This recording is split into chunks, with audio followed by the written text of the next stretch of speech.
हम दुआ करें कि अल्लाह सुब्हाना व तआला उन आसाम के बंगाली जबान बोलने वाले मुसलमानों की अल्लाह उनकी मदद फरमाए।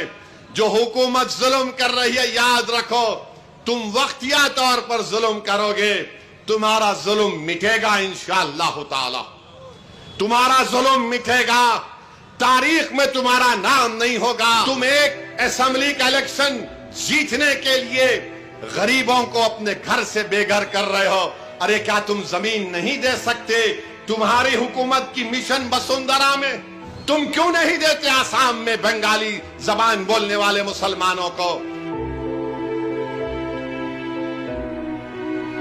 मेरा भी ख्वाब है कि भारत 2047 तक विकसित भारत बने, मगर कैसा विकसित भारत बनेगा जब हम गरीबों को सिर्फ गरीबी के नाम पर घरों से निकाल रहे आसाम में। जो हुकूमत जुल्म कर रही है, याद रखो तुम वक्तिया तौर पर जुल्म करोगे, तुम्हारा जुल्म मिटेगा इंशाअल्लाह ताला। मेरे भाई याद रखो, हम एक जिस्म वाहिद की तरह हैं। अगर हमारे जिस्म में किसी एक जगह तकलीफ होती तो ईमान ये पुकार कर कह रहा है कि तुम मोमिन उसी वक्त हो जब तुम किसी की तकलीफ को अपने सीनों में महसूस करोगे। आज आसाम में जो कुछ हो रहा है, बंगाली मुसलमान हैं।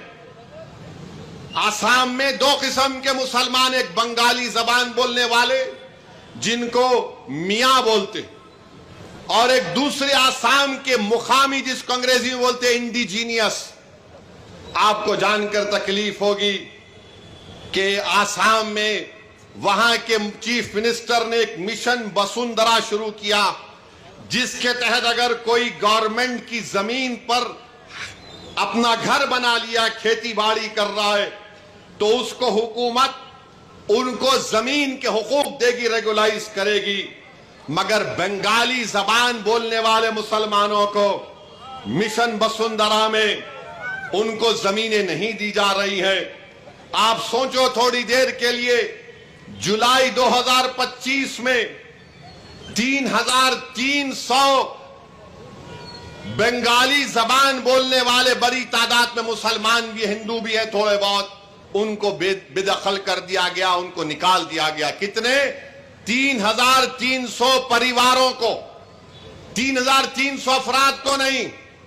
अगर 3,300 को आप पकड़ लिए, उसकी बीवी और 2 बच्चे, तो आप यही 7-8 हजार हो जाते। एक महीना भी नहीं खत्म होने आ रहा है, करीब 7,000 लोग बेघर हो गए। डुबरी में, लखीमपुर में, नलबारी में, गोलपारा में, और जो गवर्नमेंट लैंड पर घर बना लिए, फॉरेस्ट लैंड पर घर बना लिए। सिर्फ डुबरी में 1400 खानदानों को उनको हटा दिया गया। क्यों? क्योंकि वहां के मुख्यमंत्री कह रहे मैं थर्मल प्लांट बनाऊंगा। एक बड़े सरमायादार को बुलाकर कह रहे और पावर प्लांट बना रहे, और 1400 लोगों को बेघर कर दिया गया। फिर जुलाई 12 को आसाम के मुख्यमंत्री ने बयान दिया कि ये कौन बंगाली मुसलमान, जबान बोलने वाले मुसलमान हैं जो 200 की 300 किलोमीटर दूर जाकर अपने घर बार को बसाते हैं। ये साजिश है, कह रहे वो, कह रहे साजिश है हमको अकलियत बनाने के लिए। क्या कोई चीफ मिनिस्टर इस तरह की बात करेगा? जो बाबा साहेब अंबेडकर के संविधान पर हल्फ लिया, ओत लिया, और फिर 11 जुलाई को चीफ मिनिस्टर ने कहा कि हम 25,000 एकड़ को साफ कर चुके हैं, 25,000 एकड़ को। और फिर 12 सितंबर 2024 को पुलिस फायरिंग में जुबैर अली, हैदर अली की मौत हो गई। अब मेरे को मालूम है कि मेरे इस तकरीर के बाद, क्योंकि हम लैला हैं, हमारे पूरे मजनू हमारे पीछे कल से पीछे पड़ जाएंगे, मगर सुनो मेरी बात को। आसाम की इकोनॉमिक सर्वे की रिपोर्ट है असेंबली की 2016-17 में, जिस रिपोर्ट को आसाम के असेंबली में टेबल किया गया था, वो ये कह रही है कि 7,000 किलोमीटर 7,000 स्क्वायर किलोमीटर आसाम की जमीन पानी से कट जाती है। सैलाब आया तो कट जाती है। कितना? 7,000 एकड़ नहीं, 7,000 स्क्वायर किलोमीटर 1950 से ये इकोनॉमिक सर्वे में कहा गया। यानी 7.4% स्टेट का हिस्सा सैलाब या किसी वजह से, नेचुरल वजह से जमीन कट गई। तो होता क्या है? अच्छा, इरोजन में जो जमीन कट जाती है, 8,000 हेक्टेयर ऐसी जमीन है जहां पर ज़राअत नहीं कर सकते क्योंकि मट्टी जमा हो जाती। और आसाम में क्या होता? सैलाब आया तो लोग, ये जमीन कट गई, एक 10 गांव चले गए तो कश्ती में अपना सामान रखा, दूसरी जगह पर जाकर अपनी झोपड़ी लगा ली। बताओ ये कौन सी हुकूमत है जो झोपड़ियों को उखाड़ कर गरीबों को बेघर कर रही है?